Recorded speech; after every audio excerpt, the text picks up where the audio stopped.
Welcome to Child Abuse Awareness with Darlene J. Clark.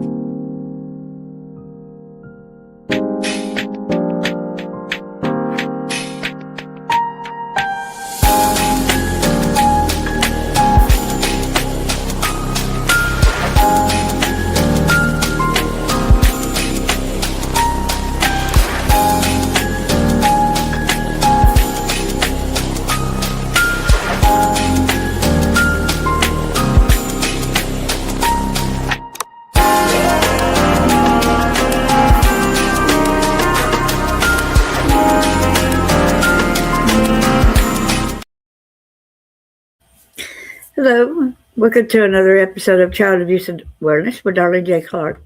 Be a part of the solution instead of part of the problem. Hello there, Jackie. Good to see you. Thanks for coming in, my dear sister. Appreciate it. Hope everything's going well with you. Hello, everybody at Facebook over here too, and the future people that come in here and listen. This is a very important story that we need to touch on. But without further ado, let's start off with some banners. We need to remember in Matthew 18, verse 6, but whoso shall offend one of these little ones which believe in me, it were better for him that a millstone were hanged about his neck, and that he were drowned in the depth of the sea. If anyone wants to order my book, the QR code is on the top left of the screen.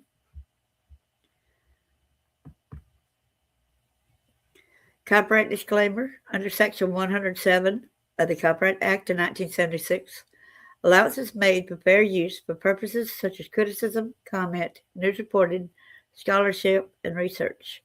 Fair use is the use permitted by copyright statute that might otherwise be infringing. Nonprofit, educational, or personal use tips the balance in favor of fair use. You're good. That is great. I'm glad you're here. I'm just now getting over bronchitis, so I was not able to get online for a while, but I think I'm doing a lot better. Praise God. I wanted to get back at this because there's too many stories that are getting unnoticed, and these definitely need to be noticed. So the story was in Westchester County, New York. Over 400 were rescued during an operation. Go ahead and remove your comment, Jackie. I know you don't want that staying over there the full time. Sometimes I like for you to come in here and we join some kind of discussion. Another time I like to have a discussion on how when you first start finding out the secrets, the hidden things that's happened to you, the kind of devastating, the kind of when you were taught it's just okay to smile. So a lot of times you might smile when you go to tell people your story. That does not make you any less than a strong person. Hey there, Peggy. Good to see you. You're wrong. Thank you so much. You're right. Thank you so much. I read strong and I said wrong.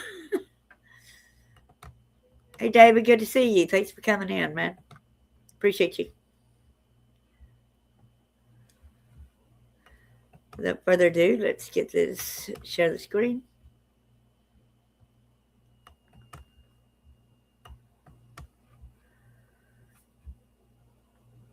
When we go and talk about this, we need to remember this is very important to keep it talking about it. A lot of people say we need to hush about it. No, the more we hush about it, you know what? That helps that grow. Silence helps them. And I'm tired of people saying, well, it's not very Christianite. We need to forgive and just get over it. No, we need to do something about it. Do something about it. Stop the silence. Everybody just saying, oh, we just pray about it. That's not good enough. Do the work too, okay? Do the work. Get out there and do something about it. You hate it happening. Stop turning your back to it. Hidden until now, breaking news. Look at that mansion right here. Picture that in your mind for a minute. And that over 400 were rescued.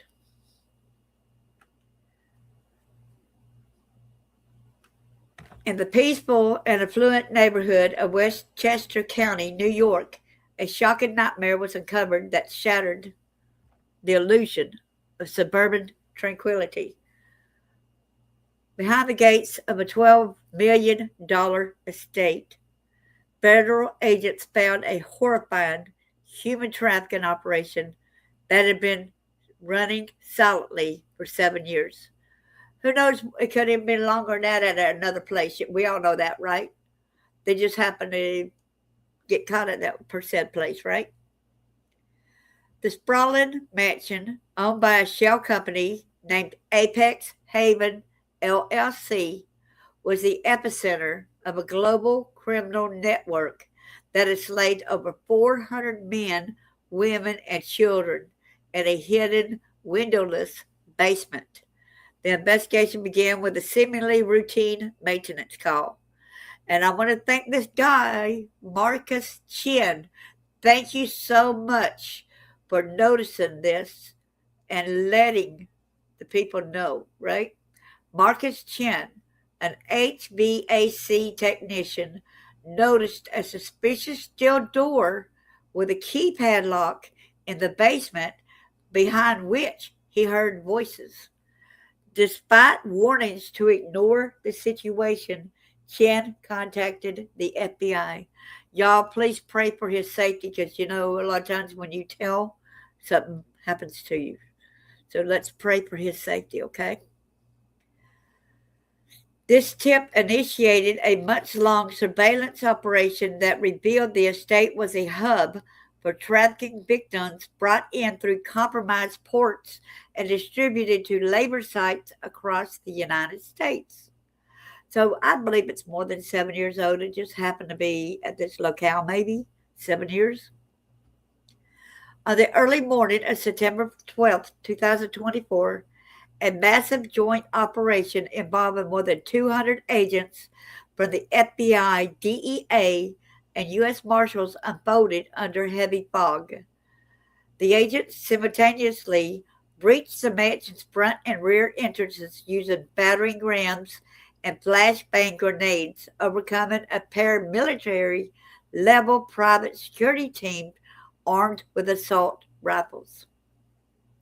Within 90 seconds, the estate was secured, but the true horror awaited below.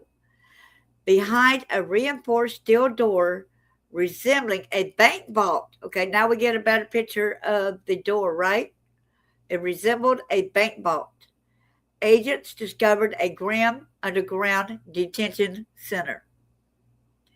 The basement contained 412 people crammed into rooms designed for only 15 occupants each. Praying for y'all, praying for the victims. The victims, men, women, and children, were living in squalid conditions, sleeping on concrete floors with only buckets for toilets. Many were reported missing persons from across the Midwest. Some falsely labored as runaways, while others were forced into labor or held captive. And we know there's been a lot of missing kids, and this was a hub for them getting rid of and dispensing them to different agencies. So there's probably, there's a lot more people, victims from this organization as well. The FBI dubbed the investigation Operation Locked Gate, which exposed not only the physical imprisonment, but also the vast criminal enterprise behind it. The syndicate, known as the Somalian Mafia, laundered an estimated $43 million through complex financial channels, including 63 companies incorporated by a Manhattan lawyer named David Schreiber. Oh, it was a Somalian Mafia? Wow. Yes, let's get them out of here, right? If y'all agree with that, say get them all out of here. Schreiber's role extended far beyond legal counsel. He actively advised the cartel on structured wire transfers to evade detection and facilitated money laundering via real estate investments in Miami and Seattle. In the early hours of September the 12th, 2024, a massive law enforcement operation shattered the calm of a pristine Westchester County estate, revealing a grim reality hidden beneath its opulent facade. Okay, I want to say something here. People might say, well, that shattered the calm of the pristine Westchester County. We know there's got to be others in that area too doing the same thing, okay? So, I don't necessarily call this calm. There had to be other people noticing and not saying a word. Known to neighbors as a quiet residence owned by Apex Haven LLC, the sprawling villa was, in fact, a hub for one of the most extensive human trafficking networks ever uncovered in the United States. Look at all this. Looks like that's drugs right there, too, or that's the FBI's Joint Terrorism Task Force, working alongside the DEA and U.S. Marshals, executed a meticulously planned raid involving over 200 agents. The Operation Deadlock Gate was the culmination of 9 months of surveillance and intelligence gathering. So agents breached the mansion's fortified entrances, using battering rams and flashbangs quickly. I went over that. So let's continue though, right? They quickly neutralized a paramilitary security detail composed of former Somali National Army soldiers armed with assault rifles. Wow. Go back to Somalia, y'all. The real shock awaited in the basement, a fortified, high-density detention facility behind a steel vault-like door. Inside, agents found 412 men, women, and children crammed in windowless rooms designed for a fraction of that number. As we said, these victims, many reported missing from across the Midwest, were held in deplorable condition, forced into labor, and stripped of their freedom. The air was thick with a stench of sweat and despair, and the psychological trauma was palpable. Can you imagine living in those conditions and you use the bathroom in buckets and there's nowhere to empty your buckets, and so you're going to have to smell the stench also of the feces and the urine and the sweat and sleeping on concrete and all that. There's another picture right here. This villa was not merely a holding site. It functioned as a command center for a sprawling criminal syndicate known as the Somalian Mafia, a global network that had laundered an estimated $43 million and orchestrated a vast human trafficking operation spanning multiple states. The syndicate's reach extended far beyond the walls of Westchester State, implicating a web of corrupt officials, legal professionals, and international operatives. Now, we know there's a lot in Cobb County, Georgia. We know there's in different areas throughout the United States. Central to the operation was a Manhattan attorney named David Schreiber, who played a pivotal role in laundering money through 63 shell companies registered in Delaware. Okay, so I know what y'all going to be thinking and looking up David Schreiber now, right? A Manhattan lawyer. Schreiber's involvement went beyond traditional legal counsel. He actively advised the cartel on structuring wire transfers to evade detection by federal authorities. Thank you guys for doing that. His office, located in a midtown skyscraper, was raided simultaneously with the Westchester estate, leading to his arrest. Yay, he was arrested. Despite claiming attorney-for-client privilege, incriminating emails, and financial records seized during the raid dismantled his defense. Well, you did a crime, dude. You were part of the crime. You were part of it. This wasn't you just as an attorney helping a client, trying to protect a client and stuff. Instead, you were working with a client, helping them break the law even more so. He needs to be deported too. So what do y'all think of all this? Good to see you too, Peggy. Thank you. Yeah, it's very unbelievable, isn't it? It's sick and twisted. And all these people want to just say, oh, the Somalians ain't all that bad. Maybe some of them aren't all that bad, okay? I grant you this, okay? But there's still these big syndicates out there that are doing this. I also wanted to try to see if I could find that other. I got another story for y'all in a couple of days, and I'll do my best to get out there to y'all. Jackie, would you like to come up here and come live with me sometime? Who would like to come up here live and let's discuss how it affects us? How, like if you went through something traumatic, what kind of things helped you through? But I want to get with the main thing. Like some people, this is touch and base off of this, okay? But y'all know that I was trafficked as well, right? Okay, when they want to go into say that Burt Ramsey is guilty because he's got a smile when he's being investigated by Dr. Phil, when I see Burt Ramsey on Dr. Phil, I see me in a way, okay? I see me because I was not allowed to do nothing but smile when I got in front of people. I was not um I was not supposed to frown. I could not be myself. I was like a robot. So when I see Burt Ramsey up there, Dr. Phil smiling like that, I automatically I see him doing that. I literally I start crying. I start crying because I say I used to be there. Hey, Chris, good to see you. Thanks for coming in. Did y'all ever have that experience when y'all dealt with pain in the past and y'all would smile too? And the first time I told an elder at church about being S8, being the child porno, I had a smile on my face, okay? I wasn't happy, but I didn't know how else to do at the time. Okay, you might think that was crazy, but no, when you were raised in a thing to wear a mask, it takes a while for that mask to go away, okay? So you got to believe this.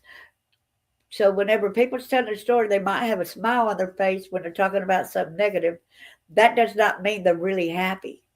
That means that they're possibly wearing their mask, okay? So be careful about what you judge when you see others on lives or something, just because they might have a smile on their face, okay? I know some people, they can be sad as all get out. You got a camera pointed at them, and we're always taught to always smile at the camera, right? So let's be an advocate. Let's get these stories out. We need to quit saying, well, God's got this, okay? I read a Bible study the other day that says when God put us on this earth in Eden, right? He gave the people dominion over the earth. And Satan is really the ruler down here. But if we got Jesus, he could intervene for us, okay? So let's not lose hope. Let's keep the faith. Let's keep strong as warriors. Let's speak for our children. Let's be there for our children. Let's be there for the other survivors that's going through this. Even as adults, it still bothers us today to keep seeing kids hurt, okay? These are adult women that was victimized. These are adult men that were victimized, okay? I hope and pray that it's some of the missing kids that been missing out of Tennessee, that they're go back home. I would hate for anything to have happened to them, but I hope that these kids and these adults get found, right? And then there's hope for them to be able to overcome it, okay? There's hope. Like I want to spread out about a beacon of hope. I want to start an organization when I can called Beacon of Hope, where people's got a safe place where they can come and talk and join. So remember to shine that light. You might be the only person's positivity. Like one time, I was walking through Walmart, and a lot of times I tell people hi. One time a guy stopped me and told me, why'd you tell me hi? I said, I'm just being friendly. And he goes, we said, but thank you for telling me hi because I was going to leave here and I was going to kill myself. He said, just somebody just showing that they cared was enough for me to not want to go home and do that now. So remember, be kind to anybody you pass. Just be kind. Be thoughtful. Now, if you see somebody messing with a kid, I'm not going to be kind to that person, okay? I'm not going to be kind to somebody that's right there hitting a kid. I'm going to stand up for that kid. You've got that right. You've got that right. There's so much evil. And I want to start also doing a little bitty start from the very beginning of just the things I did remember, and then do a second show on bring it just a little bit at a time into the equation, and so that y'all would have kind of like a little more of a rundown of how in my life that the things were, right? Since my story is such a big one, there's so much. Somebody was asking the paperwork on saying how many siblings were there in your house, and I put, I'm not going to answer that on the Book of Faces, right? But when I went back and counted, and I could remember in school, I told her, I said, there's over 13 of us siblings, and over 13. I don't know how many siblings there are. She said, yeah, but y'all must be half, mostly full-blooded, and maybe one or two half.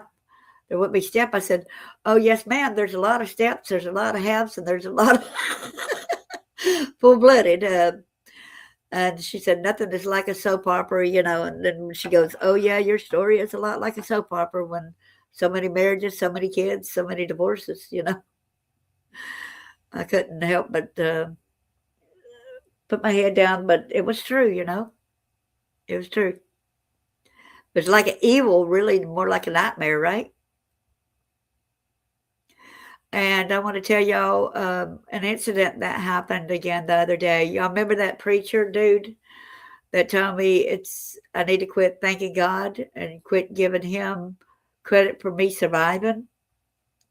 I met up with him at the end of the road the other day, Thursday week. He was across the street, and he goes, hey. I said, hey. He said, how are you? I said, I'm okay. How are you? I said, well, someone from the church asked me when you're going to come back. And he goes, well, I said, I'm not coming back. Never. He said, well, why? I said, well, you don't let me know I don't belong. He said, well, I never said you don't belong. I said, well, listen here. Anytime you tell me that I don't need to give God the glory for my surviving, that there's no way and then you said that God stopped working miracles after Jesus and the apostles died. And I said, no, he did not either. Okay, he did not. Because if you believe that, why are you still getting up there in the church and praying for the sick, right? Why are you doing all this? So it's kind of funny. It reminded me of the devil fleeing, because when I said that, and I said, God's the only reason I survived, he hopped in that truck he was driving, and he left quickly. And I just all of a sudden thought of it as the devil fleeing, Because there's no way I was going to reject God helping me through this, because that's the only way I made it through. Y'all say, oh, well, you were never suicidal. That is total BS. Total and utter BS. I was pretty dang bad. I kept trying. So y'all might look at me, hold me on a pedestal, but I was down there too, okay? I was down there so depressed. I was giving up. When I found out about my son, about having a son and him being murdered, you think that I was okay with that? You think that I was okay that the police would still allow my husband to beat me at the same time when I remembered that about my son dying? You think I was okay when the church was telling me at the same time when the police said it's okay for him to beat me, that the church said, oh, it's okay for him to go ahead and kill you. It's your only way to heaven? You think that's going to help somebody be lifted up, or you think that's going to bring them down more? So basically, you're going to leave these people that's, down here. And I know that even though these people might not have suffered in the world today, guess what? They will when they go to meet our Lord. They will.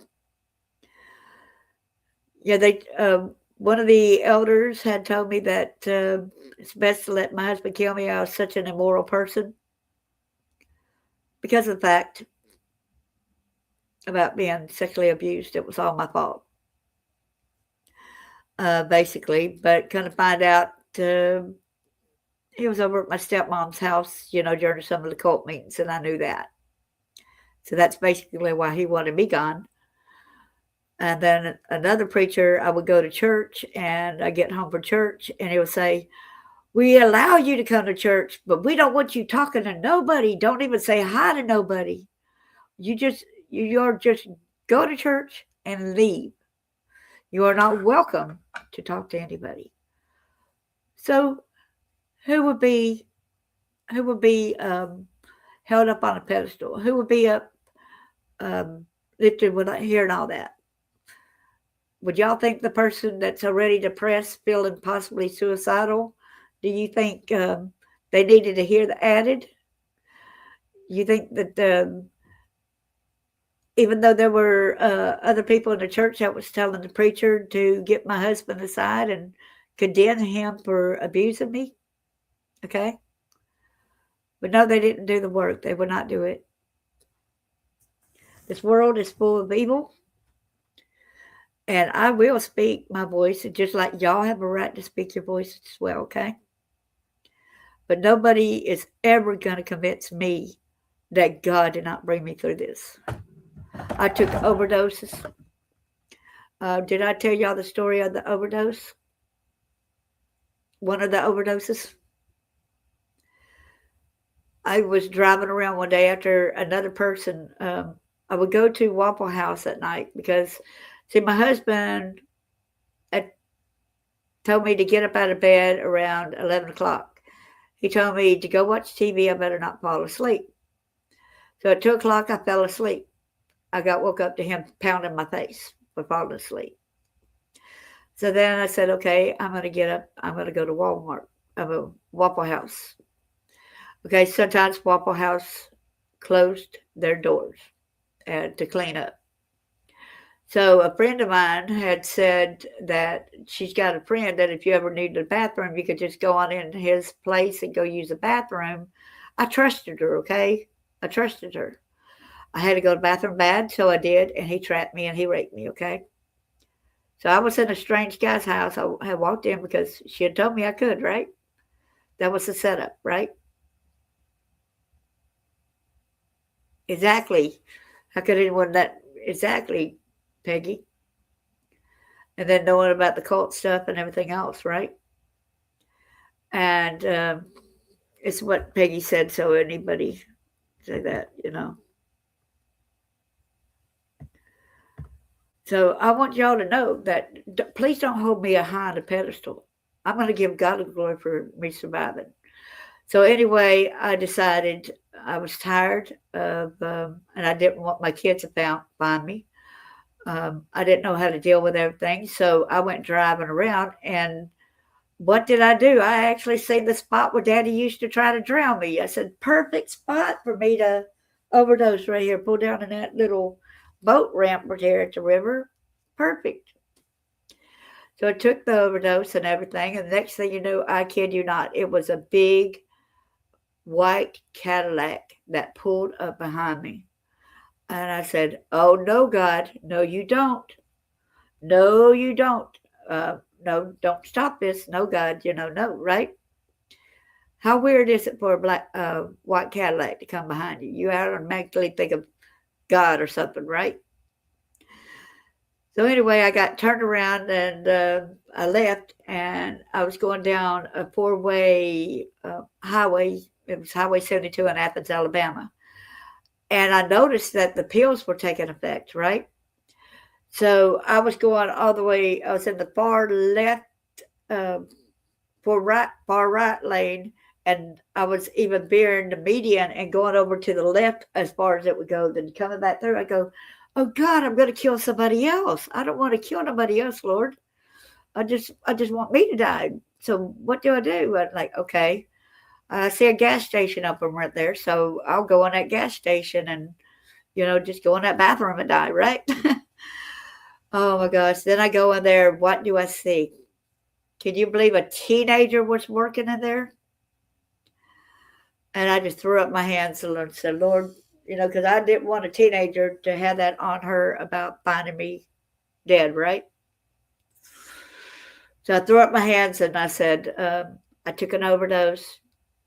I don't want you to be able to be the one that finds me in the bathroom, da da da. But I got to go to the bathroom. Went to the bathroom, come back out. She goes, they don't want you to go back in the bathroom. I said, well, I got to. I feel sick. All of a sudden, the state trooper pulled up. And right when the state trooper got right behind me, my body fell backwards into his arms. The exact time. And then the ambulance pulled up and they got me. They were asking me who was the president of the United States. I was so out of it. I was going, Abraham Lincoln. I